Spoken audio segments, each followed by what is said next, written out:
Police military के करने का वो काम ही नहीं है। जो काम समाज का है उस काम को प्रशासन राज्य कैसे करेगा? कि बकरा काटने का चाकू नहीं था, आलू काटने का चाकू तो था। किसी ने प्रयास तो किया होगा। आज वो स्थिति बंगाल में है।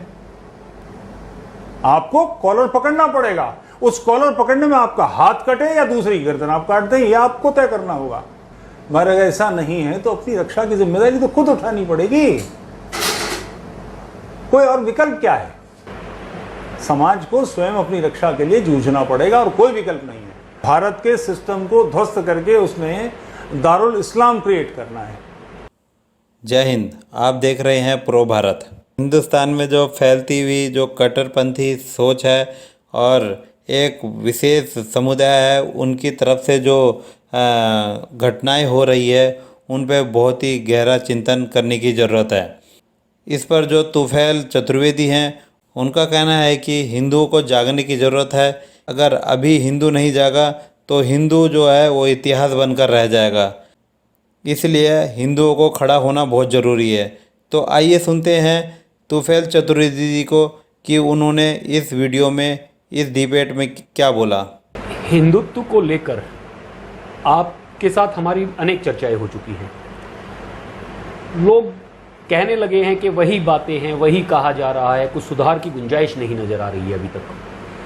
अपेक्षाएं हैं, अपेक्षाएं बढ़ रही हैं, अपेक्षाएं कुछ कदम लगता है कि हम आगे बढ़ रहे हैं, फिर अचानक ऐसा क्या हो जाता है कि हिंदू फिर से यही महसूस करने लग जाता है कि हम प्रताड़ित हैं।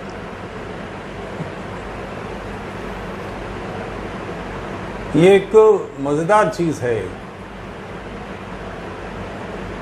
हिंदुओं ने अपने करणीय को आउटसोर्स कर दिया है।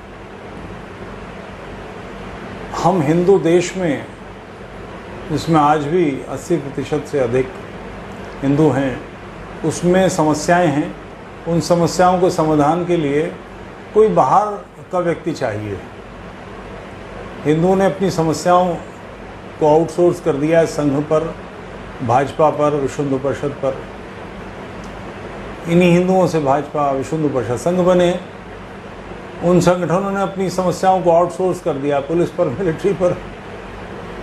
पुलिस मिलिट्री के करने का वो काम ही नहीं है। जो काम समाज का है उस काम को प्रशासन राज्य कैसे करेगा? मैं कई बार सार्वजनिक रूप से पूछता हूँ, बल्कि एक जयपुर डायलॉग पर मेरे एक कश्मीरी मित्र के साथ बात हो रही थी। अच्छे व्यक्ति हैं।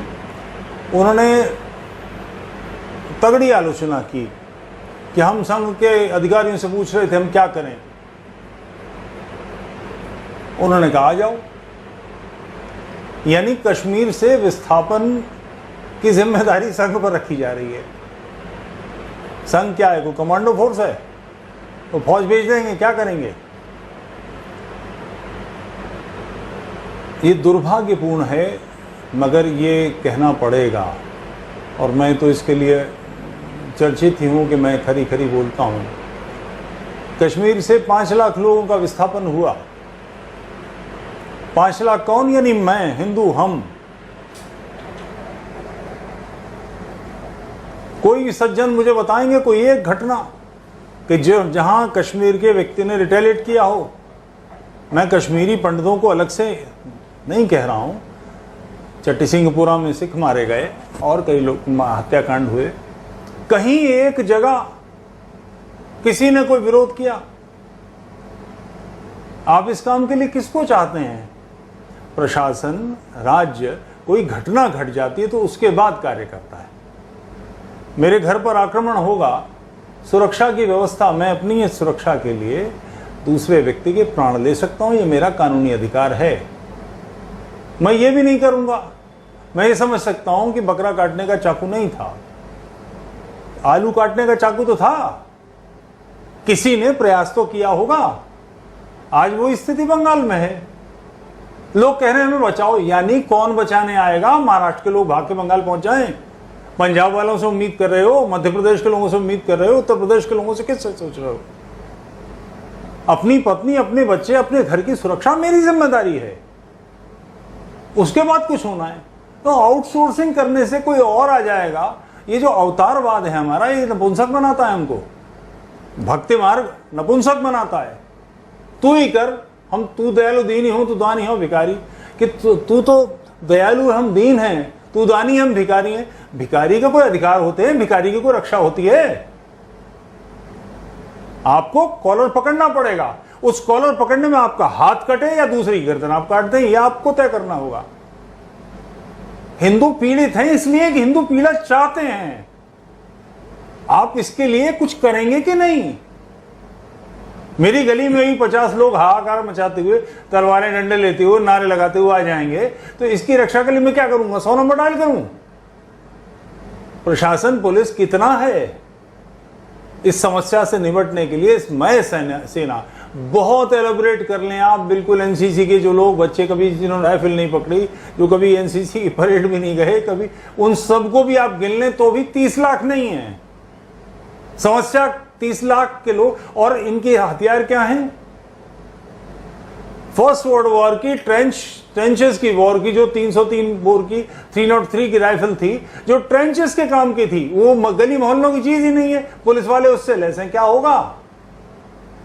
38 बोर के 45 बोर के पिस्टल जो कभी चले ही नहीं, कभी फायरिंग की ही नहीं गई, जिनसे मालूम नहीं कि चलाएंगे तो घोड़ा ना फंस जाए। ये हमारे अपने करने का काम है। फिर प्रशासन नहीं देता हथियार, बिल्कुल ठीक बात है। तो हम सारे कानून मानते हैं क्या? रेड लाइट जंप नहीं करते, ईमानदारी से इनकम टैक्स देते हैं। बल्कि मैं इसको एक जुमला अपनी तरफ से बढ़ा कहता हूं, हम इतने व्यवस्था और सिस्टम को मानने वाले हैं कि हम बाथरूम में बाएं चलते तो बिल्कुल कुछ भी करने की जरूरत नहीं है। मगर अगर ऐसा नहीं है तो अपनी रक्षा की जिम्मेदारी तो खुद उठानी पड़ेगी। कोई और विकल्प क्या है? आउटसोर्स करने से कैसे हो जाएगा? मैं कुछ नहीं करूं तू कर दे मेरे लिए, ऐसे कैसे होगा? और हम बचा किसको रहे हैं? मैं लड़ता हूं, फर्ज कीजिए, और मारा गया तो क्या होगा? मैं चक्रवर्ती सम्राट हूं, मेरे कारण से मानधाता, असगर, दिलीप, पृथु, राम, भगीरथ, इन सब का वंश नष्ट हो रहा है। क्या अंतर पड़ना है? समाज को स्वयं अपनी रक्षा के लिए जूझना पड़ेगा और कोई विकल्प नहीं है। आप सोचते हैं कि पौरुष का कोई विकल्प है तो मित्रों मुस्कुराइए कि आप आखिरी पीढ़ी के लोग हैं, इसके बाद धर्म नष्ट हो जाएगा।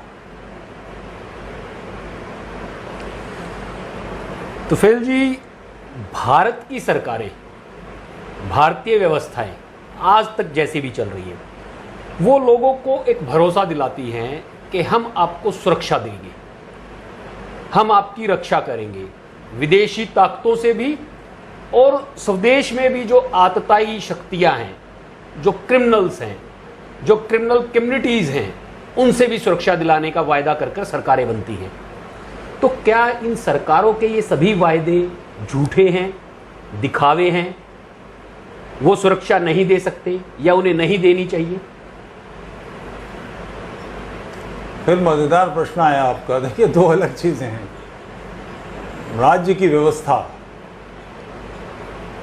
विदेशी आक्रमण से हमारी व्यवस्था सुरक्षा कर सके, इसके लिए सन्नद्ध होती है, और आसपास के राज्यों से और जो देश हैं उनसे लड़ सके, इसकी व्यवस्था होती है। मगर उसका भी आधार हम ही हैं। मेरे पिता, मेरे जन्म से पहले की बात है, वो बताते थे, हमारी जमींदारी का गांव था, वहाँ का एक चौकीदार और पुलिस वाला आया और उसने कहा कि गन्ने के खेत में डकैतों को घेर लिया गया है, मगर हमारे पास फोर्स कम है, वो निकल के भाग जाएंगे, अंधेरा होने में तो घंटा 2 घंटा होगा। तो उन्होंने पूछा कि हमसे क्या चाहते हैं? बोले आप अपनी राइफल या 12 बोर की गन्स ले लीजिए, तो 3-4 लोग, और एक मेड़ पे बैठ जाइए जहाँ से खेत की 2 भुजाएं मिलती हों। कभी इधर फायर कर दिया, कभी उधर फायर कर दिया। नतीजे में डकैत ये समझेंगे कि वहाँ फोर्स है, बाकी हम कॉम्बिंग कर लेंगे। पुलिस, सेना, जितने भी फोर्सेस हैं, ये आती कहाँ से हैं? समाज से ही तो आती हैं, और उनकी एक सीमा है। पाकिस्तान से युद्ध होगा, भारत निपट लेगा, चीन से युद्ध होगा, भारत निपट लेगा, मगर भारत जिन लोगों से लड़ने की बात कर रहा है या जिनसे निपटना है, वो कुल मिलाकर, जैसे पाकिस्तान की आबादी 20 करोड़ से ऊपर है, उसके आसपास कुछ कम ज़्यादा होगी। सेना कितनी है? 8 लाख 9 लाख। तो बेसिकली हमने 8-9 लाख लोगों से निपटना है, 20 करोड़ से नहीं निपटना। आप बात कर रहे हैं गृह युद्ध की। आंतरिक व्यवस्थाएं, जो समाज ऐसा है जिसका चिंतन देश के पक्ष में नहीं है और जो इस मानसिकता से आया है कि भारत के सिस्टम को ध्वस्त करके उसने दारुल इस्लाम क्रिएट करना है, उससे लड़ने की व्यवस्था राज्य कहां से कर लेगा? तो राज्य समाज का काम है, राष्ट्र का काम है। क्योंकि 20 करोड़ से निपटने का काम 100 करोड़ तो कर सकते हैं, 20 लाख कैसे करेंगे? राज्य कभी ये नहीं कहता कि आपकी ये सारी व्यवस्था करे, और कोई भी नहीं कर सकता।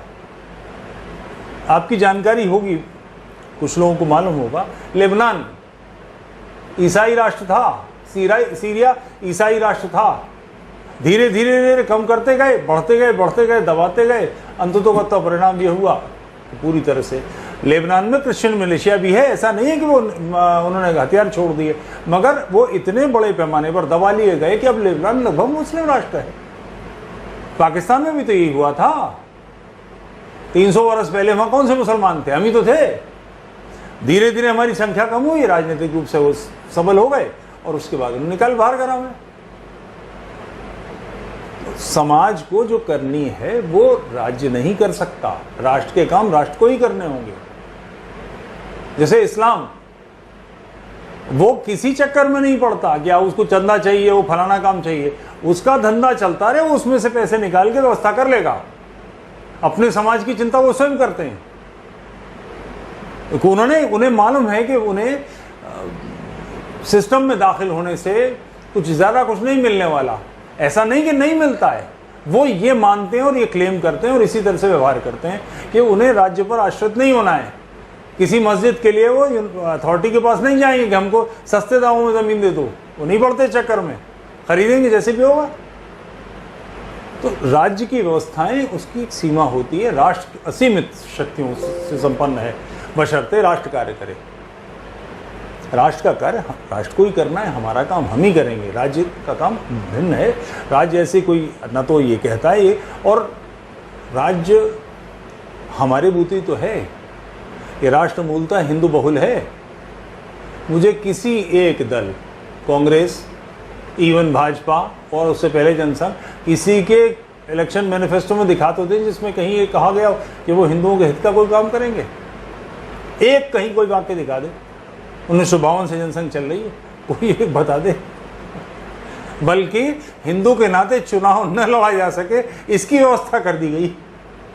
धर्म के नाते चुनाव लड़ा जा सके, ये और व्यवस्था कर दी। तो समाज के काम समाज ही करेगा।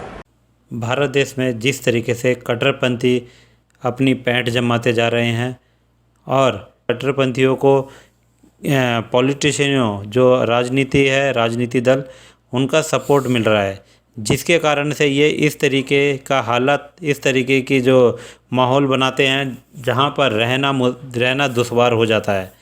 और आप देखेंगे कि जिस टाइम पे देश आज़ाद हुआ था, उस टाइम पे देश 2 भागों में विभाजित हुआ था। एक, और वो जो विभाजन हुआ था वो आपका धर्म के आधार पर हुआ था। पाकिस्तान आज एक मुस्लिम कंट्री बन गया है, और वहीं हिंदुस्तान में मुसलमान अपनी पैंठ जमाते जा रहे हैं। जो रोहिंग्या मुसलमान हैं, जिसके कारण आज देश की जो देश में जो एक बड़ी समस्या बन चुका है, वो उनको पहले म्यांमार से भगाया गया। फिर जो मुस्लिम कंट्री है बांग्लादेश, उन्होंने भी उनको शरण नहीं दी। पर जो यहाँ के जो पॉलिटिशियन हैं, उन्होंने उनकी मदद से जो बांग्लादेशी और साथ में जो रोहिंग्या मुसलमान हैं, वो भारत में घुसने में सफल हुए हैं। और जो आज की दिन ये बहुत बड़ी समस्या होने जा रही है। जैसे कि अभी जो पश्चिम बंगाल में इलेक्शन हुए, उनमें इन रोहिंग्या का बहुत बड़ा हाथ रहा है। यहाँ के जो राजनीतिक दल है, वो उन रोहिंग्यों को यूपी में बसाने की कोशिश कर रहे हैं। यहाँ तक कि बसाने का ही नहीं, उनका खाने का, उनके राशन पानी, उनके जो वोटर आई कार्ड है, राशन कार्ड, आधार कार्ड, ये सब बनाए जा रहे हैं। कई ऐसी पार्टी है जिनकी वजह से ये अपने आप को मजबूत बनाते जा रहे हैं। और इन पार्टियों की वजह से ही आज के दिन इन्होंने अब हर राज्य में अपनी पैंठ जमा ली है, जो कि आने वाले टाइम पे देश के लिए और हिंदू धर्म के लिए बहुत ही खतरनाक साबित होने वाला है। आप सभी का बहुत बहुत धन्यवाद जो आपने ये वीडियो देखी। ऐसी वीडियो देखने के लिए आप हमारे साथ जुड़े रहिए। आप सभी का बहुत बहुत धन्यवाद। जय हिंद, जय भारत।